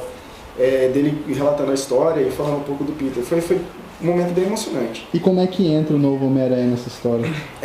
O tio dele, o tio do Miles, chama Aaron, se eu não me engano, ele é um vilão. Um vilão chamado Gatuno, nesse universo. E ele ia fazer um roubo na Oscorp e ele acabou carregando no uniforme dele, no traje dele, uma das aranhas que era do experimento. Sim. E daí quando o Miles foi no apartamento do tio dele, ele foi picado pela aranha. E aí, como é que ele chegou a assumir o manto do Spider? Ele conhecia o Peter? Ele já conhecia o Homem-Aranha, né, através dos TV, jornais. Né, dos jornais. E daí, quando ele começou a desenvolver os poderes, ele foi até no velório do Homem-Aranha, daí no caso, não no velório, já acho que na missa, foi na missa de 7º dia dele. Aí lá ele encontrou a Gwen, daí ele chegou a falar pra ela. Só que quem foi a mentora mesmo foi a Mulher-Aranha. Que no universo Ultimate a Mulher-Aranha é um clone do Peter com o cromossomo Y alterado pra X. Melhorado, né? Evolução. Pois é, então. Aí ela que acompanha o Miles no começo da carreira dele. E o Nick Fury também, o Nick Fury na linha Ultimate ele já era meio tretado com o Peter porque achava que ele era novo demais pra aquilo. Só que teve uma história daí que o Miles ele provou o valor dele como herói e ele falou assim, não, eu vou apadrinhar esse guri também. Mas o Miles é mais novo. Ele é mais novo, acho que ele tem 14 anos. Nossa senhora. Pelo que você me disse, você não curtiu muito, assim, né? No começo tava legal, eu tinha gostado dessa ideia dele trabalhar junto com a Mulher-Aranha e o Nick Fury também. Só que daí depois a trama ficou muito reduzida ao núcleo familiar, assim. Perdeu um pouco, acho que, a questão do fantástico. As tramas que eu mais gostava era do Homem-Aranha contra o Rei do Crime. E o Rei do Crime já tinha morrido. Ah, tá. Então, não só o herói que você gostava mais, que a gente gostava mais, morreu, como também os principais vilões não... Também não se ouviu mais depois falar da perseguição do Norman, né? Porque eu acho que a perseguição dele era pessoal com o Peter Parker, ele já tinha morrido. Aí ficou numa coisa mais familiar e não me pegou muita atenção. Atualmente, no universo tradicional da Marvel, o Homem-Aranha tá passando pela saga do Homem-Aranha Superior. Ela começou em 2013 nos Estados Unidos e encerrou esse ano lá. Esse uniforme aí é parecido com o do Ben Reilly, né? Ele é bem parecido com o Ben Reilly do Homem-Aranha. O começo dessa saga foi o seguinte, o Dr. Octopus ele já estava com o corpo bem degenerado. Antes dele morrer, o Peter estava presente e daí ele, de alguma forma ele conseguiu transportar a consciência dele para o corpo do Peter Parker. Olha a viagem. E a consciência do Peter foi para o corpo já moribundo do Octopus. Daí o Octopus deu o golpe de misericórdia no próprio corpo. Nossa. E, pois é. E o Yugi até fez uma comparação com o Naruto, né? Que era uma consciência dentro. Ele começa a perseguir, né, o corpo dele em forma de consciência e fica lá tipo a Kyuubi, né? Kyuubi e o Naruto disputando, né? Pois é. Quem assume o corpo. Aí parece que o Octopus ele disse que ia ser um Homem-Aranha melhor do que o Peter foi e uma pessoa melhor do que o Peter foi. Por isso que o título é Homem-Aranha Superior. Mas isso aí já tem data e hora pra acabar, né? Já tem data pra acabar, porque já acabou lá nos Estados Unidos. Só que com o delay aqui no Brasil, a saga tá começando agora. Você vai acompanhar essa saga? Você comprou esse... Eu comprei esse aí pra acompanhar mesmo, porque eu quero ver qual que é, cara. Coragem. Eu quero ver qual que é. Assim, eu cheguei a acompanhar... alguns momentos. O traço é massa. Sim, pelo menos. Os desenhos estão legais. Eu cheguei a acompanhar também um pouco da saga do Brand New Day, né? Porque o pessoal tava falando que os roteiros estavam legais, só que daí eu meio que parei pra dar prioridade pra outros serviços. Vamos falar dos filmes agora. O Feliz trouxe 2 filmes que ele perdeu.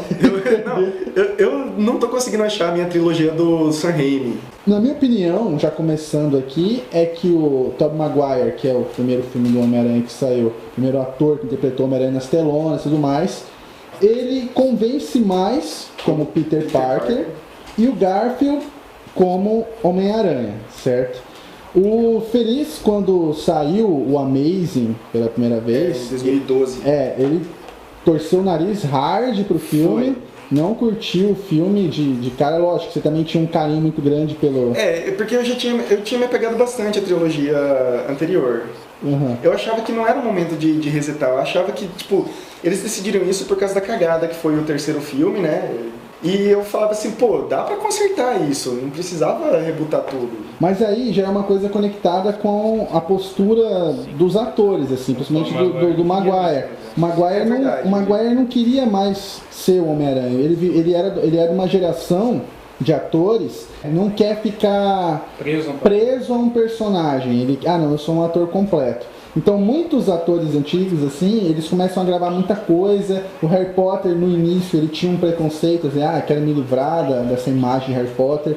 O ator que fez o Elijah Wood, que fez o Frodo, queria se livrar da imagem do Frodo, gravou 5, 6 filmes consecutivos, desesperado para desapegar do Frodo, entendeu? Um ator que destruiu esse tipo de ideia foi o Robert Downey Jr., né, que vestiu a bandeira do Homem de Ferro, falou, eu sou o Homem de Ferro, foda-se. Ele tem um Audi aí, ele tem um Audi dos mais fodões, tá escrito Stark na porra da placa, entendeu? Ele anda por aí pela cidade. Então ele tem orgulho, levantou a bandeira e vestiu a camisa e foda-se. E depois disso, os outros atores falaram, quer saber, é verdade. Aí nenhum mais teve esse tipo de preconceito. E o Maguire não deu tempo pra ele voltar atrás do que na decisão que ele tomou. Mas acho que a Sony também estava decidida porque ele já estava com uns 30 e poucos anos e queriam já um... Mas ele tem cara de novo. Ele tem cara de novo. E isso que eu achei engraçado até, porque eu lembro que a Sony estava procurando um ator mais novo e eles pegaram o Andrew Garfield, que já tinha quase 30 também. Ele já tinha 20. Tem cara de novo também. Cara de novo. Aqueles seriados mesmo, teens, tipo Dawson's Creek e tudo mais, os caras todos têm 60 anos, velho. Ele faz papel de 15. Faz papel de 15. No Glee também, os caras lá tem, eu tenho 15 anos, eu sou virgem, o moleque tem 48, é bom. Sobre os primeiros filmes, que eu digo que o Maguire convenceu como Homem-Aranha, porque ele tem aquele jeito atrapalhado, ele tem aquele, convence com a timidez e com o fato de ser perdedor no início. Dá pra você se identificar rápido. Principalmente no primeiro filme. E o que ficou pra mim, não convenceu, foi o fato de quando ele se transforma em Homem-Aranha, ele não faz piada, ele não é engraçado, sabe? Tipo, a única cena que ele faz piada é no segundo filme, com tanto que o Dr. Octopus lá no banco lá, que o cara joga um saco de dinheiro e ele fala, fica com um troco. Só foi a primeira vez quando foi anunciado que ia ter o filme do Homem-Aranha, é a primeira vez que o Homem-Aranha apareceu na telona. A gente já tinha o Batman na porra lá, sabe? No 89, Superman, nossa, velho. Teve o Spider-Man, a série, né? Não, Yugi, não. Tô falando sério. Quando ia sair o primeiro filme do Homem-Aranha, foi igual louco assistir, entendeu? Igual louco. E a escolha do Duende Verde, sensacional, velho. O ator. Eles pegaram um ator incrivelmente foda. O William Dafoe lá, ele consegue ser até o Coringa se ele quiser. O cara tem cara de Coringa, velho. Ele tem cara de maníaco psicopata que casou certinho com o Norman. Ele foi um excepcional vilão pro filme e você sabe eles que trabalharam bem o vilão também. E você sabe que pra um herói ter destaque, a galera curtir, ele precisa ter um vilão, precisa ter um Nemesis, a altura. Sim. Por isso que tem muito herói que é todo fodão e não tem um vilão tão bom. E aí fica perdido, entendeu? Um dos grandes defeitos do Homem de Ferro é que ele não tem um vilão tão foda. Tem o Mandarim que eles fizeram o favor Nossa de senhora, nem vamos falar do Mandarim, nem vamos entrar nisso. O Mandarim era pra ser exatamente a contraparte perfeita do Homem de Ferro, porque o Homem de Ferro ele é com a questão do misticismo. Assim, eu nem vou começar a falar o que tem de errado com o Mandarim, já pra gente não se perder. Puxando o gancho, um dos grandes defeitos da nova trilogia, que ainda não é trilogia, né, mas do reboot, tem um vilão deficiente até agora. Não teve um, sabe? Pois é. Voltando, o Maguire, como Homem-Aranha, ele não fazia piada, ele não tinha um comportamento. E outra coisa, no segundo filme ele começou a perder o poder por conta de estresse. Que porra é essa de perder poder por conta de estresse? Eu gosto do segundo filme, tá? É que eu gosto do 1 mais que o 2, eu não gosto do 3. E depois que o Peter se transforma em Homem-Aranha, ele imediatamente ganha confiança e não fica, sabe, bobão. Ele continuou bobo no segundo filme. E outra coisa, quando eu tava no cinema, eu falei pra vocês já sabem, eu tô contando só pra galera que tá assistindo o vídeo. No cinema, quando eu tava assistindo, e tinha aquelas cenas dele entregar pizza, chegava atrasado, mandando se fuder, Mary Jane catando outro cara, e não sei o que, ele conseguia chegar sem dinheiro. O povo no cinema, eu não vou pagar essa pizza. Aí ele saía todo assim, o povo no cinema, falei, porra, o que tem de engraçado em vez de se fuder? As pessoas gostam de rir da desgraça dos outros. Pelo jeito sim, porque eu fiquei enfurecido quando eu via as pessoas pisando nele no filme. Eu ficava puto, cara, falei, porra, mano, não pode, ele já não é mais só o Peter, ele é o Homem-Aranha, velho. O que ele podia fazer? Eu sei, mas se impor, tá ligado? Não pode deixar os outros pisar em você. Não tinha jeito, cara. Já era meio que a personalidade dele, mesmo ele ganhando confiança, ainda ele tava aprendendo a lidar. Mas o Peter do quadrinho não é assim, você sabe. É isso que eu tô falando, ele não é assim e não tem como defender. Não, entendeu? Isso é. Não. Mas o que eu entendi é que, tipo, poxa, ele ainda tá aprendendo a lidar com toda a responsabilidade. Nossa, quanto tempo ele vai ficar aprendendo a lidar? Pois é. Quantos filmes você precisa? E o primeiro vilão? Primeiro filme. Não. Lagarto. Cara, a impressão que eu tive é que eles quiseram fazer esse primeiro filme justamente para ser diferente da trilogia anterior. E O Peter é fracassado e esse é descolado. Cara, o Garfield como Peter é estranho. Não convence. convence. Se Não você parece, pegar cara. o filme andando, você não tem ideia que é o Peter Parker, né? Você pegar o filme andando, só aparecendo o Andrew Garfield apaisando. Andando de skate, com cabelinho solado, solado. meio hipster, assim, não convence como Peter. Eles quiseram fazer a personalidade dele diferente, quiseram colocar o lançador de teias, né, que eu acho bacana até. Aí a impressão que eu tive é que ele ficou muito querendo só mudar, eles introduziram ele, aprofundaram mais na história dos pais do Peter. Aprofundaram mais? Não, inventaram. Né? Aliás, Tem isso, tem um breve aparecimento dos pais do Peter, que tipo, também na saga do clone, daí depois já deram um jeito de falar, eles não são os pais do Peter também. Sim, mas assim, o meu posicionamento sobre os pais dele é que tira uma coisa essencial da história do Homem-Aranha, que poderia ser qualquer um. Né? Você se identifica com o herói porque é um garoto que foi picado por uma aranha aleatória e acabou ganhando superpoderes. Nessa nova saga, ele é o predestinado, ele é o escolhido para ser o Homem-Aranha. E isso eu acho que prejudica um pouco na identificação do como é que personagem. vocês disseram que era... Não, porque tipo... o jeito de contar a história, como é que é sistema de teia? Como é que eles fizeram, pelo menos o primeiro filme, né? Ele foi... Uma reclamação minha também é que ele foi resolvido muito com coincidências. Então eles quiseram ligar tudo, tipo, os pais dele trabalharam na Oscorp, que era onde trabalhava também o Kurt Connors, que é o Lagarto, que lá também trabalha a Gwen, a menina que ele se apaixona. E aí o garoto que o Peter salva no começo do filme, o pai dele trabalha com os guindastes que alinha pra ele lá no final salvar a menina, enfim. E assim, quando anunciaram que o vilão ia ser o Lagarto, eu tinha na cabeça que ele ia ser tipo uma espécie de dinossauro humano, assim, igual ele é nas HQs. Só que o jeito que eles retrataram ele é parecido com o Goomba daquele filme do Super Mario. Horroroso aquele filme. Ninguém deve assistir esse filme nunca. Cara, eu não fiquei tão apegado com o visual. Inclusive achei a luta boa, ele destruindo a biblioteca enquanto o Stan Lee tá ouvindo. Essa foi uma das melhores aparições do Stan Lee nos filmes da Marvel. Mas eu gostei da luta, do combate em si, do pau quebrando entre ele e o Dr. Connors. Mas gostei da motivação também, né, do doutor, queria o braço de novo, a história do Connor sempre gostei, sempre achei legal. Eu também sempre gostei do vilão Lagarto. Achei que convenceu bem mais, por exemplo, que a do Electro, do segundo filme. Isso aí é um ponto de continuando no primeiro filme, o Yuli também, você não gosta muito daquela forçada que rola no segundo filme do pai da Gwen, né? Ele fica aparecendo como fantasma o filme inteiro, preconizando a morte da filha, meio... Não precisava daquilo, cara. Não precisa. Tipo, até uma criancinha de 8 anos vai ficando aflita, vai pensando... A criancinha de 8 anos não sabe a história da Gwen, ela vai falando, cara, essa menina vai morrer. Porque o pai dela aparece a cada 5 minutos pra atormentar o Peter, cara. O Garfield como Spider-Man é muito da hora, porque ele tem não só a aparência, assim... mas ele faz piada o tempo inteiro. É igualzinho. Né? Indo pro segundo filme lá, por que você defende a bandeira anti-Electro, Yugi? Gosto muito, acho o trabalho de Jamie Foxx excelente. Só que eu achei que o roteiro prejudicou a atuação de Jamie Foxx. Assim, tipo, ele tá ali como o Max no início do filme, aquele fracassado, loser, meio doido, porque ele fica falando com a foto do Homem-Aranha, e só esse lance dele ser meio doido é que justifica ele ter surtado naquele dia. Eu acho que não, acho que ele não é meio doido, ele era muito solitário, na verdade. Tanto que ficou doido. E é justamente isso que eu defendo, porque as pessoas, quando elas não têm um apoio, assim, um suporte social forte, leva elas a cometer esse tipo de coisa.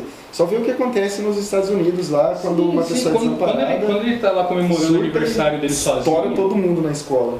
Aí, o cara ganha superpoderes, tudo bem, é o que eu já expliquei em off aqui pra vocês.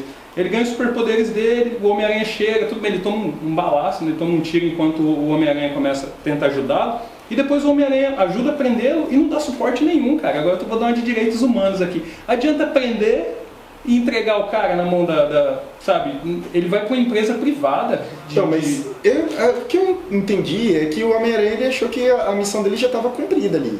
Digo, ele prendeu, conseguiu fazer com que a polícia prendesse o cara e imaginou, poxa, eles vão cuidar dele, sei lá. O cara era energia pura, o Homem-Aranha não vai ficar preocupado com o que o governo vai fazer com esse cara. Aí manda ele para uma empresa privada, ele surta, porque, na cabeça do Electro, com razão, o Peter Parker o traiu. Mesma coisa lá com um amigo dele doente, morrendo, precisando do sangue dele, ele não, porque pode acontecer algo pior do que morrer. Isso é uma coisa que eu achei estranha mesmo, porque ele podia, pelo menos, se dedicar um pouco mais na questão da pesquisa para que ajudar a pesquisar, né? Mas ele não rolou muito empenho. Não rolou muito empenho mesmo. Ele não deu um amparo psicológico pro Harry na hora. O Harry sempre foi perturbado. Sim, e ele conheceu o Harry desde criança. Foi descobrir no pior momento quem o Homem-Aranha era, né? Que o Peter Parker era o Homem-Aranha.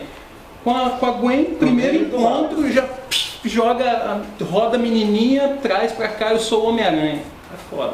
Um furo na questão do roteiro nessa questão do Peter ajudando o Harry, mas eu acreditei bastante na motivação do Electro, não só pela questão dele ser desamparado, assim, dele não ter amigos, mas também porque ele era constantemente humilhado. O projeto da usina lá era dele, e ele foi roubado, pela empresa. Ele não teve a empresa não deu um centavo, nem agradecer o que ele fez.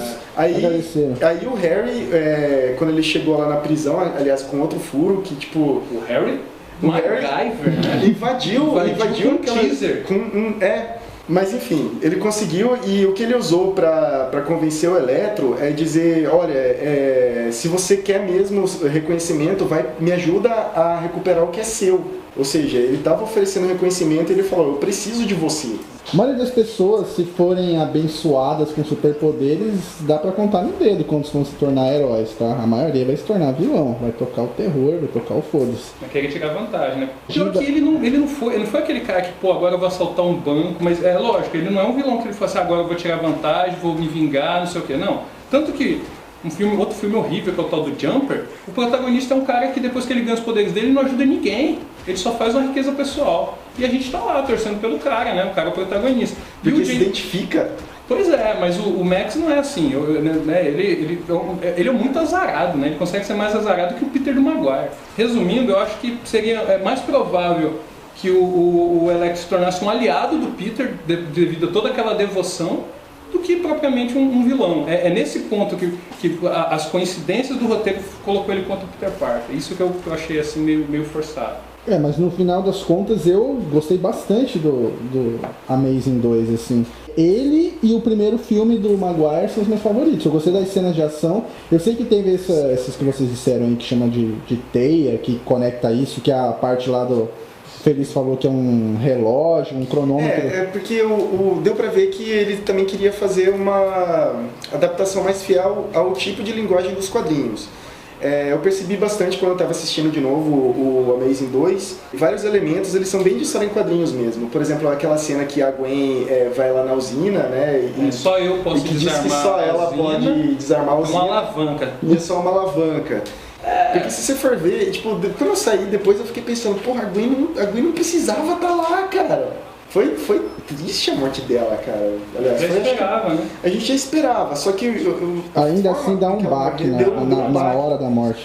Porque na cena que ela tá caindo, corta todo o som. E daí você vê em câmera lenta ele lançando a teia, e a teia meio que toma um formato de mão, assim, tentando pegar ela. Só que daí quando alcança, ela cai de costas, ela quica no chão. E faz aquele barulho. Naquele baque, cara, você fica assim... Mas no final das contas, assim, eu achei... o filme ele é longo pra caralho, mas eu não fiquei entediado durante o filme, eu gostei do filme. E é um dos meus favoritos. Eu achei melhor que o 1. E, assim, a cena do Rhino no final também achei sensacional, com o molequinho. Eu achei mesmo que seja... Aquela cena ficou bem legal. E outra coisa, o Rhino ele também ficou bem característico de quadrinhos também. Quem tem uma tatuagem de concertina na testa? Né? E as falas dele, eu sou o Rhino, é tipo bem questão de HQ mesmo. Eu gosto assim, eu acho legal esse tipo de homenagem. Pra fazer uma fusão perfeita, porque o Garfield é descolado demais pra ser o Peter e o Maguire é quieto demais pra ser o Homem-Aranha. Basicamente isso. São o primeiro o Spider e o segundo o Amazing, pra mim são... O meu favorito é o segundo do Sam Raimi, o Homem-Aranha 2. Bom, pra finalizar aqui, agradecer o Yugi por participar. Valeu, Yugi. Feliz, fala aí do seu blog. Eu também tenho um blog na internet de quadrinhos, publicado de domingo a sexta. Quem tiver interesse em acompanhar é cafedofeliz.com. Aê, esse papo sobre esses assuntos rendem muito tempo, jovens, e eu acho muito foda. Então vamos lá pros games, começando pelo Amazing Spider-Man 1. O tio chegou a fazer a meia hora dele pra vocês quando lançou, mas nunca fiz a análise até agora. The Amazing Spider-Man, tradução seria O Espetacular Homem-Aranha, se trata de um jogo exclusivamente single player, em terceira pessoa, de gênero ação e aventura, desenvolvido pela Binox e distribuído pela Activision, lançado em junho de 2012, disponível para Xbox 360, PlayStation 3, PS Vita e Wii U. Existem versões do jogo que não são mundo aberto para outras plataformas que mantiveram o mesmo enredo, mas o formato do jogo que é diferente. Versões essas para celulares, Nintendo DS, 3DS e Wii. E vamos lá, começando pelo enredo. Uma coisa interessante é que o jogo está diretamente conectado ao filme do Garfield. O que é bastante comum em muitos jogos do Homem-Aranha é que eles foram focados nos filmes em si. Os 3 primeiros filmes do Maguire tiveram seus respectivos jogos, seguindo a mesma linha, mas claro, com alterações para não ficar previsível e o acréscimo de mais vilões, né? O jogo Amazing, ele é uma sequência do filme, ele tem o seu próprio enredo, o que acontece meses depois. Então seria melhor, não obrigatório, mas melhor ter assistido ao filme antes de jogar. Tudo que vocês precisam saber, vocês já viram na intro que rolou inteira aí no gameplay ao fundo, durante o papo com o Feliz e o Yugi. A cutscene inicial tem visão em primeira pessoa, onde o Peter está entrando na Oscorp junto com a Gwen, porque ela está desconfiada que a indústria está secretamente continuando as experiências do Dr. Connors, o vilão principal do filme.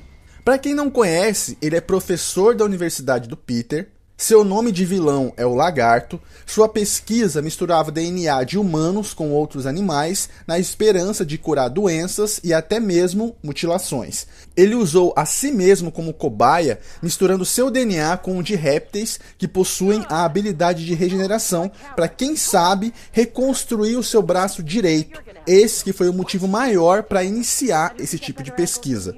A experiência parecia ter dado certo, mas o DNA do réptil não apenas assumiu por completo, como despertou um alter ego maquiavélico de Connors, o transformando em uma ameaça. No filme, o Homem-Aranha conseguiu prendê-lo, mas Gwen estava certa. A Oscorp ilegalmente tinha continuado os projetos, e enquanto Peter andava pelo laboratório, ele viu o Vermin, o Escorpião e o Rhino. Essa intro do game, quem foi mais observador, conseguiu reparar na semelhança que ela possui com a intro do Batman Arkham Asylum, onde o Batman está entregando o Coringa para o sanatório e enquanto ele anda pelo local, acaba topando com o Croc. Eles fizeram algo parecido com a aparição do Rhino. Durante a visita, para variar, algo dá errado e as criaturas escapam. Vermin morde Gwen. E todas essas criaturas transmitem vírus em suas mordidas que podem causar demência e mutação aos infectados. E para piorar ainda mais, Peter decide ir até a prisão soltar o Dr. Connors na esperança dele criar um antídoto para salvar a cidade. Mas no processo, vários criminosos também escapam. Então agora, enquanto Connors trabalha no antídoto, Peter tem que proteger a cidade do caos e é aí que o jogo começa. A história é bacana, ela não é dramática, envolvente ou algo parecido, é só ok. O foda é que ambos os games estão totalmente em inglês, sem nem sequer uma legenda em português. Assim, quem não entende perde até as piadas do Homem-Aranha durante o gameplay. É foda. E como o jogo funciona, lembrando que as semelhanças do Amazing 1 e 2 são gigantescas. Então, falando de um, eu já estou inserindo o outro. A primeira semelhança é no tempo de campanha. Ambos os jogos duram mais ou menos a mesma coisa, entre 7 e 9 horas, e para aqueles jovens que buscam o 100%, umas 15, 17 horas. Nós podemos andar, correr, pular, bater, contra-atacar, esquivar, rastejar em dutos de ar, grudar na parede, obviamente, jogar teia pela cidade, atirar teia nos inimigos, executar ataques em stealth, arremessar itens nos inimigos, recuar, esse movimento se chama Web Retreat. Sempre que você se sentir em perigo, você pressiona esse botão equivalente e o Homem-Aranha vai lançar uma teia para trás em uma parede o mais rápido possível para sair dali. Vamos supor que você esteja cercado de inimigos. Daí você faz isso, para eles não devorarem o seu brioco, ok? existe também o modo Rush. Quando você pressiona o botão e olha pelo cenário, nós vemos umas imagens douradas transparentes do Peter em vários locais. Isso significa que você pode arremessar a teia ali, que ele vai se deslocar muito mais rápido. Isso serve para você andar pelo cenário em stealth. Lembra aquelas estátuas de gárgula do Batman Arkham, onde ele usa o bate-gancho para ir se movimentando pelo cenário? É isso, só que com dutos de ar. Existem missões principais e secundárias. As secundárias são crimes que vêm acontecendo na cidade. Resgatar alguém, impedir um assalto e etc. Tem também as quests de fotografia. Essas lembram as charadas do charada do game do Batman, porque não é dito o que nós temos que fotografar. Tem que descobrir o que é. Além dos secrets espalhados pela cidade, tipo HQs clássicas e arquivos de áudio. No jogo se ganha XP, assim ganhando level e por consequência um ponto para se distribuir em uma árvore de upgrades. Essa árvore amplia a força, velocidade e libera novos movimentos. Esse tipo de coisa todos vocês já conhecem, né? O game trabalha com recovery e o Peter possui um celular, onde nós temos o mapa da cidade e marcamos os objetivos no GPS, além de podermos ver mensagens e e-mails da Tia May, da Gwen, do Dr. Connors e etc. O gráfico do Amazing 1 já era ultrapassado para a época. A cidade, em certos momentos, é completamente deserta de pessoas andando, e você vê alguns carros e vários repetidos, cara, assim como os NPCs também. 3, 4, todos iguais, um do lado do outro. Não há detalhamento nos prédios, nos bairros, tudo é muito cinzento, inexpressivo. Amazing 2 evoluiu muito pouco em relação ao 1, o que torna as coisas ainda piores por ele se tratar de um jogo de 2014, porque ele recebeu versões para a nova geração. Mas é visível que ele não se trata de um jogo feito para ela. Parece uma remasterização, sei lá. A ambientação de ambos os jogos, 80% das missões são feitas em locais fechados, como fábricas, indústrias, laboratórios, esgotos. Nesses locais tem um pouquinho mais de detalhamento, mas ainda assim não há capricho. Vocês devem ter observado já no gameplay ao fundo. A trilha sonora é bacana, são músicas originais, instrumentais, já utilizadas em outros jogos do Aranha, mas também nada de impressionante assim. Por exemplo, a trilha do Spider-Man 1, filme do Maguire, e do Amazing 2, filme do Garfield, são muito fodas, mas não rola nada parecido ou próximo a isso. Os controles são bem fáceis de se decorar, respondem bem. O único problema que permanece nos jogos do Homem-Aranha há mais de 10 anos é o lance de você subir e descer da parede. Tipo assim, você tá num corredor meio estreito. Você mal aproxima da parede, lá ele gruda e começa a subir. Daí, pra piorar, a câmera gira e você manda ele descer, a câmera gira de novo. Se ele só subisse na parede era uma coisa, mas o lance de girar a câmera complica. Porque às vezes ela fica maluca, girando, o que confunde tudo.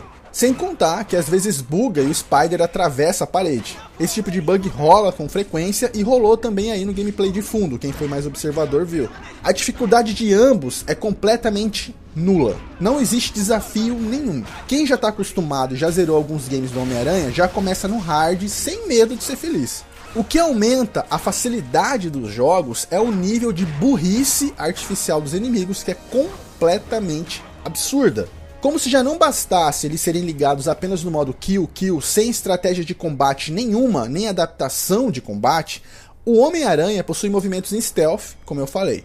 Você chega em um local, com vários dutos de ar e um grupo de inimigos andando por ali. Outra referência ao jogo do Batman, você tem que ir abatendo um a um. Existem várias semelhanças aos jogos do Batman, porque o diretor da Binox disse que havia jogado e adorado Batman Arkham e quis fazer algo parecido, mas aplicado ao universo e habilidades do Homem-Aranha. Os inimigos são completamente cegos e surdos. Você nocauteia um inimigo do lado do outro com um extremo barulho e ele não ouve. O inimigo te vê nocauteando o outro a 5 fucking metros de distância em um lugar completamente iluminado e não vê. Eles ignoram corpos no chão pregados com teia, mano. E se caso eles te vejam e causem um alarde, eles mal procuram o Homem-Aranha por 10, 12 segundos e já era, já desiste. E volta à vida normal dele sem nenhuma alteração de comportamento, patrulhando nos mesmos locais.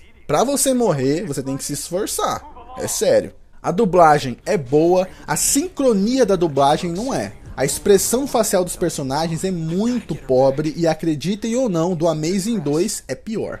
Rola alguns bugs de som, do volume ficar muito baixo ou mutar mesmo em alguns segundos. Os loadings são demorados, duram de 15 a 20 segundos e o Amazing Spider-Man 2 dura mais ou menos isso também, porém a versão de PC dele é muito mal otimizada, com loadings de até 30 segundos, um completo absurdo. A movimentação do Homem-Aranha é muito boa, é fluida, cheio de movimentos e sequências poderosas. Surfar na cidade com as teias é foda demais, é a melhor coisa do jogo, dos jogos, né, do Homem-Aranha, é surfar na cidade. Só que a movimentação dos inimigos é pra lá de travada, limitada e robótica. Sobre o lance de lançar teia na cidade, eles tentaram deixar um pouquinho mais realista, onde às vezes o Peter não joga a teia por supostamente não ter prédio ali pra grudar. Daí ele te faz um comentário dizendo que não tem nada, mas eventualmente ele joga no espaço e a teia gruda mesmo assim. Não é sempre, né? A física é a do próprio Aranha.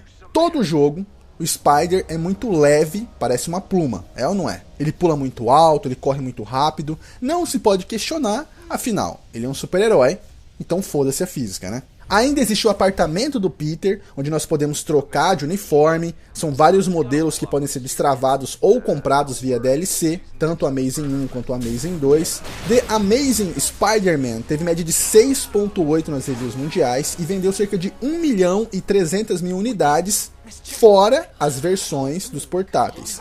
Ótimos números, só demonstrando o peso que o herói tem. O jogo, mesmo não sendo grande coisa, o Homem-Aranha é um herói tão legal que alguns pequenos momentos jogando com ele fazem uma grande diferença, cara. A gente gosta do personagem, entendeu?